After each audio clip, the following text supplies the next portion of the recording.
การเขามี housing เฮือน housing นั่นถูกพี่น้องข้าพเจ้าพยายาม housing อยู่คอนเนติคัตเป็นแถวเฮือน housing เขาให้เป็นหลังได้แต่ละคนครอบครัวแต่ละครอบครัวเป็นหลังได้หลังหนึ่งได้ housing แล้วได้หยังได้เงินเวลแฟร์ได้หยังแล้วก็ได้ไม่หยังคูปองทางอาหารการกินไปเอาอาหารถูกอีกเด้แล้วก็ยังมีสมาคมของพวกอเมริกานี่มาเยี่ยมยามเบิ่งว่าพ่อกินบ่พ่ออยู่บ่เจ็บเป็นบ่เป็นหยังบ่เขาก็พาไปห้องหมอได้มีบางคนบ่ทันได้หนังสือแม่นบ่ล่ะบ่มีความรู้แม่นบ่ล่ะบ่ฮู้ภาษาแม่นบ่ล่ะแม่นบ่น้องบุญยออ้ายเว้าถูกบ่ความจริงเว้าให้หมดคนลาวบ่อยากเว้าเรื่องเวลแฟร์คนลาวบ่อยากเว้าเรื่อง housing ข้าพเจ้ามาอยู่ในแคนาดาบ่ได้อยู่ housing เพราะเงื่อนไขมันบ่ถูกคนอยู่ housing นั้นต้องรายได้ต่ำต้องเงินเดือนต่ำข้าพเจ้ามา2 เดือนได้เหตุการณ์เลยแล้วบ่ได้อยู่ housing สบายดีอังกูเงินเดือนของข้าพเจ้า10 เหรียญต่อชั่วโมงเริ่มต้น1986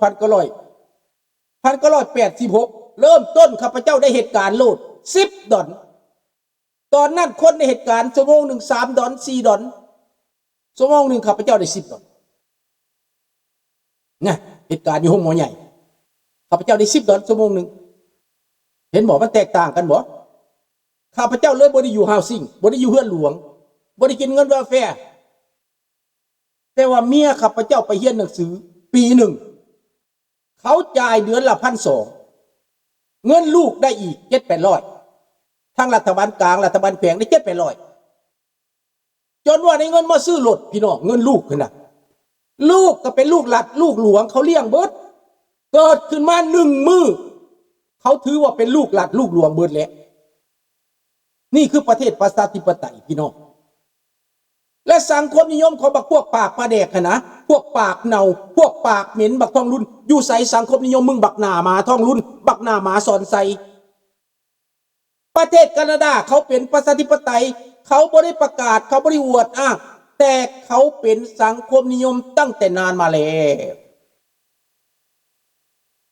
เด็กน้อยก็เป็นลูกหลานลูกหลวงข้าพเจ้าเดี๋ยวนี้ก็เป็นคนหลัดคนหลวงเพิ่มเงินมาให้ตื่มเงินมาให้เงินผู้เฒ่าเงินแก่เงินสวัสดิการเงินปัวแขวเงินปัวตา เงินลงตลาดมันแพงเขาขึ้นเงินเดือนให้ประเทศสังคมนิยมเขาอันนี้มันสังคมนิยมตัวจริงอเมริกาเจ้าว่าบ่แม่นสังคมนิยมบ่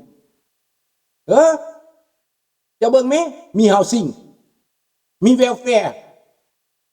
คนยากจนนี่มีเวลแฟร์กินได้แม่นบ่หรือบ่แม่นผู้ใดมาไปอพยพอเมริกาบุญยอว่าแม่นบุญยอว่าแม่น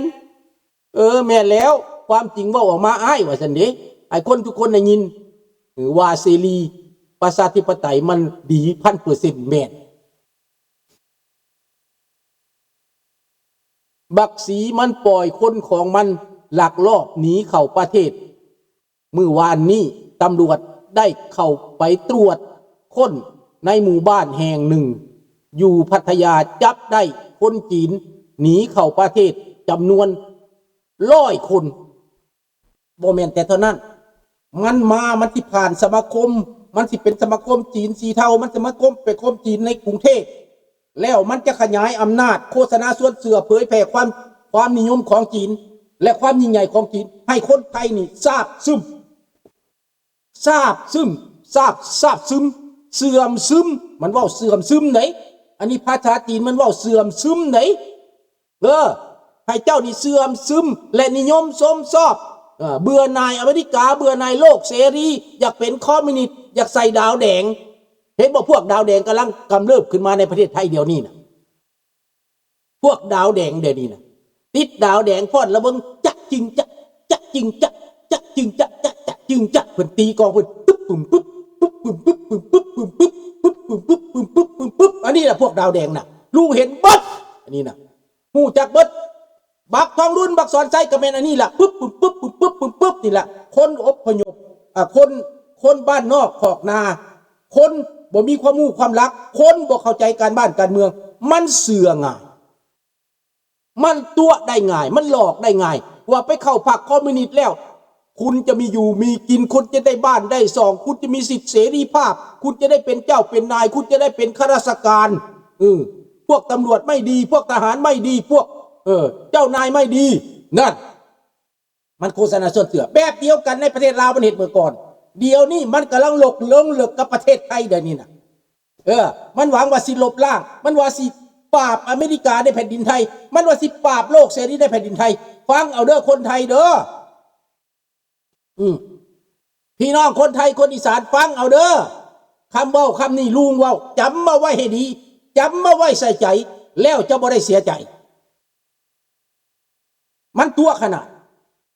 ประเทศลาว50 ปีผ่านมาคำเว้าของมันว่าต่อต้านทุนนิยม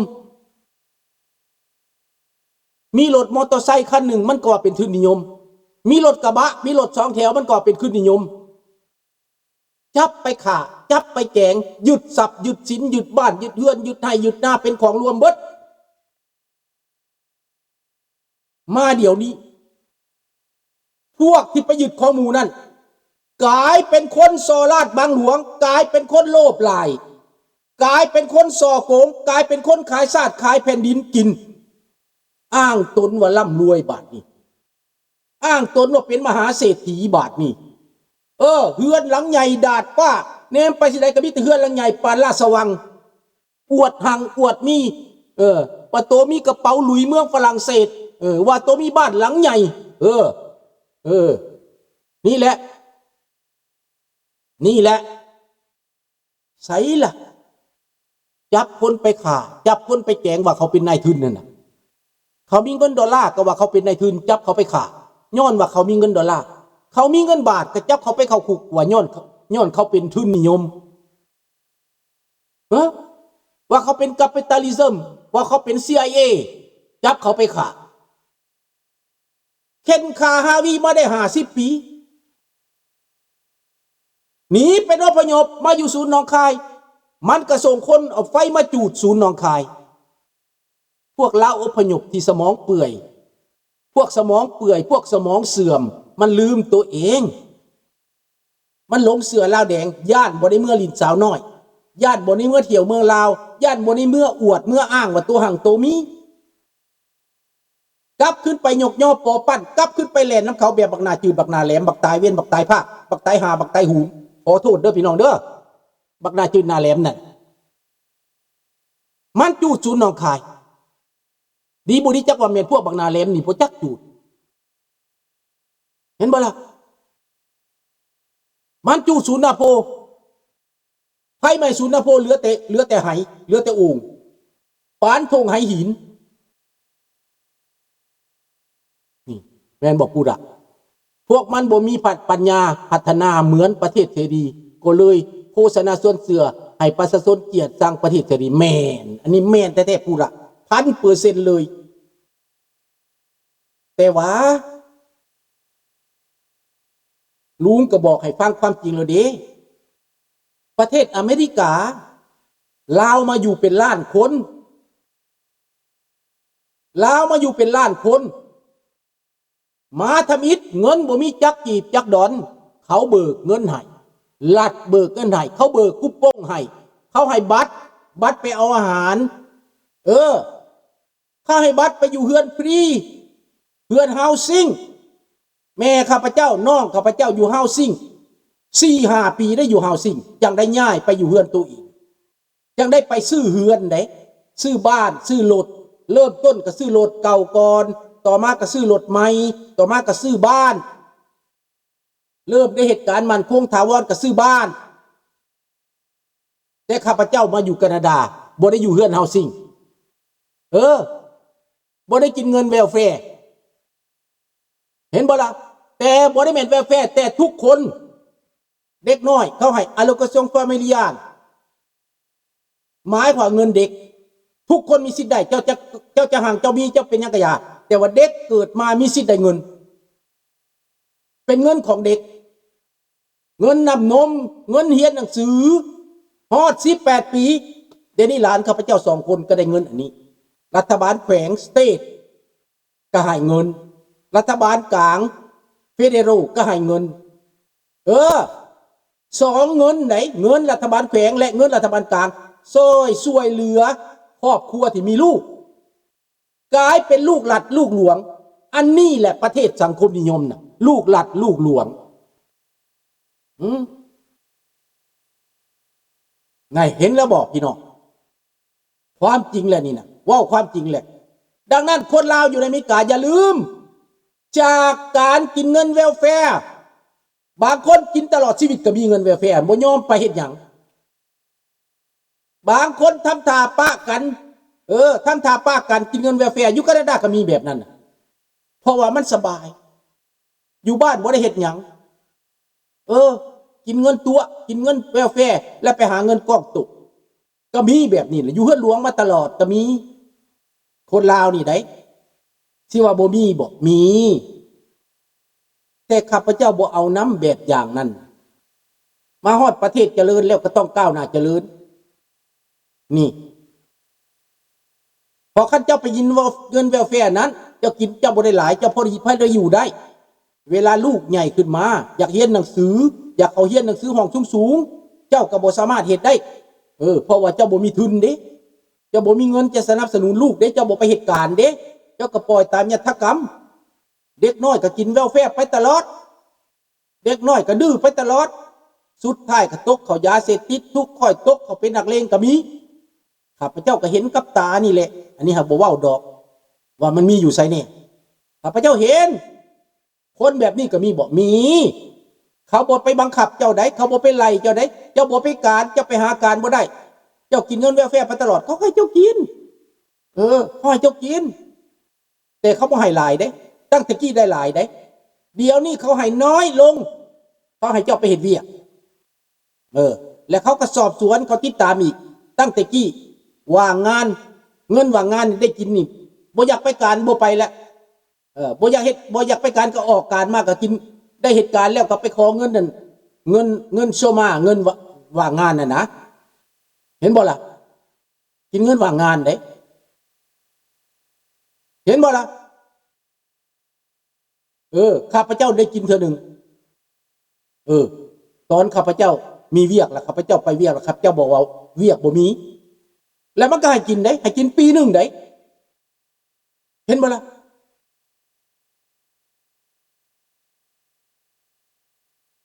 แผ่นดินเสรีทุกคนมีโอกาสเป็นเศรษฐีได้แม่น